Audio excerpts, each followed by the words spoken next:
Namo Narayanaya. Welcome back as we look at another lecture by Swami Vivekananda.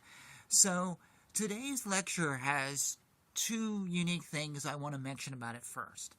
This is a lecture that was delivered in 1900, and it was recorded partially and published in Volume 1 of the Complete Works by Swami Vivekananda. Later, more notes were found continuing the lecture that was published in the additional Volume 9 that came after the first 8. I am going to read the complete lecture from both books today. Now, I think there's some things missing from the second book. It says here that after starting this lecture, he continues it with here, but there's a few gaps. So, it's not exactly complete. It's the best we've got, though. The second thing is, the topic of today's lecture is very unique for this channel. So, I don't talk about a lot of religions too much here. I try to keep it mostly focused on Sanatana Dharma and spiritual growth and just us and who we are and what we're doing in the world. I do talk about Christianity a lot because according to YouTube and Spotify, a lot of you listening are in America. So I assume you have a Christian background and it is familiar to you. And what really never comes up is Islam. But today we're going to be talking about Islam. He did a talk on the Prophet and I thought it would be very interesting to read. But Swami Vivekananda may say some things which I don't agree with, you don't agree with, may seem very out of date, and I'm warning you now. I'm reading his stuff out of spiritual and historical interest. He's not my teacher and he's not my guru. We're here to just learn the bigger picture. He doesn't reflect what I believe necessarily. I actually don't even know what I'm about to read. So don't say because I'm reading this I'm endorsing it. I'm not. I'm just sharing ideas, and sharing ideas is so very important. So I just want to say this. If there's things that come up that offend you, I'm sorry. Move on. Deal with it. Keep watching the video. Don't get mad at me. Don't say I endorse this. Don't whatever. And I feel like it's stupid to even clarify this, but we live in an age where people hear something and they take it out of context, and I've seen so many times people accused of saying something and they're literally like reading a newspaper article. Just, that's foolish to me. It's foolish to me. If I read a newspaper article to somebody, I'm accused of believing what's in that paper? No, that's just foolish. And we're going to dive into now a speech from 1900, simply entitled, Muhammed. The ancient message of Krishna is one harmonizing three, Buddhas, Christ, and Muhammad's. Each of the three started an idea and carried it to its extreme. Krishna antedates all the other prophets. Yet we might say Krishna takes the old ideas and synthesizes them, although his is the most ancient message. His message was for the time being submerged by the advance wave of Buddhism. Today, it is the message peculiar to India. If you have it so, this afternoon I will take Muhammad and bring out a particular work of the great Arabian prophet. Muhammad, as a young man, did not seem to care too much about religion. He was inclined to make money. He was considered a nice young man and very handsome. There was a rich widow. She fell in love with this young man and they married. When Muhammad had become emperor over the larger part of the world, the Roman and Persian empires were all under his feet, and he had a number of wives.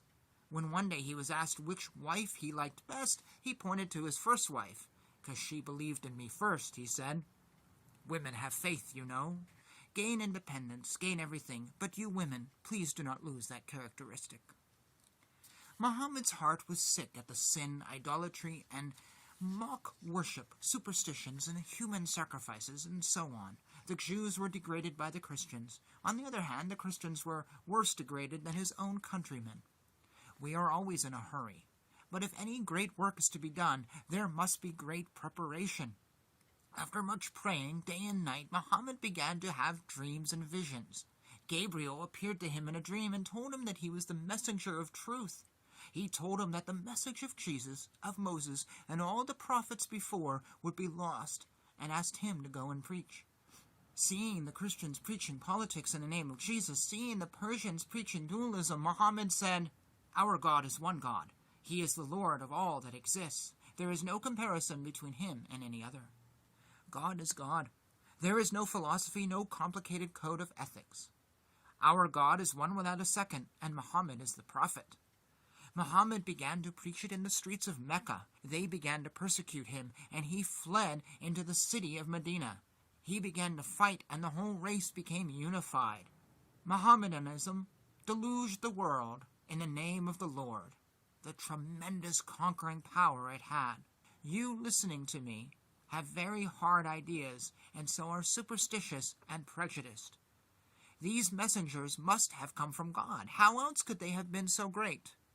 You look at their defects, though. Each one of us has defects. Who hasn't? The wicked are always looking for defects. Flies come and seek for the ulcer, and bees come only for the honey in the flower. Do not follow the way of the fly, but that of the bee. Muhammad married quite a number of wives afterwards. Great men may marry 200 wives each. The characters of the great souls are mysterious, their methods past our finding out. We must not judge them. Christ may judge Muhammad. Who are you and I? Simply babies. What do we understand of great souls, and who are we to judge? Muhammad came as a messenger for the masses. The first message was equality. There is one religion, love. No more question of race, color, or anything else. Join it. That practical quality carried the day. The great message was perfectly simple. Believe in one God, the creator of heaven and earth. All was created out of nothing by him. Ask no questions. Their temples are like Protestant churches. No music, no paintings, no pictures. A pulpit in the corner. On that lies the Quran. The people all stand in line. No priest, no person, no bishop. The man who prays must stand at the side of the audience. Some parts are beautiful. These old people were all messengers of God. I fell down and worshipped them. I take the dust of their feet. But they are dead, and we are alive. We must go ahead. Religion is not an imitation of Jesus or Muhammad. Even if an imitation is good, it is never genuine. Be not an imitation of Jesus, but be Jesus. You are quite as great as Jesus, Buddha, or anybody else. If we are not, we must struggle and be. I would not be exactly like Jesus. It is unnecessary that I would be born a Jew. The greatest religion is to be true to your own nature. Have faith in yourselves. If you do not exist, how can God exist or anybody else? Whatever you are, it is this mind that perceives even the infinite. I see God, therefore he exists. If I cannot think of God, he does not exist for me. This is the grand march of human progress. These great souls are signposts along the way of that grand march. That is all they are. They say, "Onward, brothers." We cling to them. We never want to move. We do not want to think. We want others to think for us. The messengers fulfill their mission. They ask to be up and doing. 100 years later, we cling to the message and go to sleep. Talking about faith and belief and doctrine is easy, but it is difficult to build character and to stem the tide of the senses. We succumb. We become hypocrites. Religion is not a doctrine, not a rule. It is a process, that is all. Doctrines and rules are all for exercise.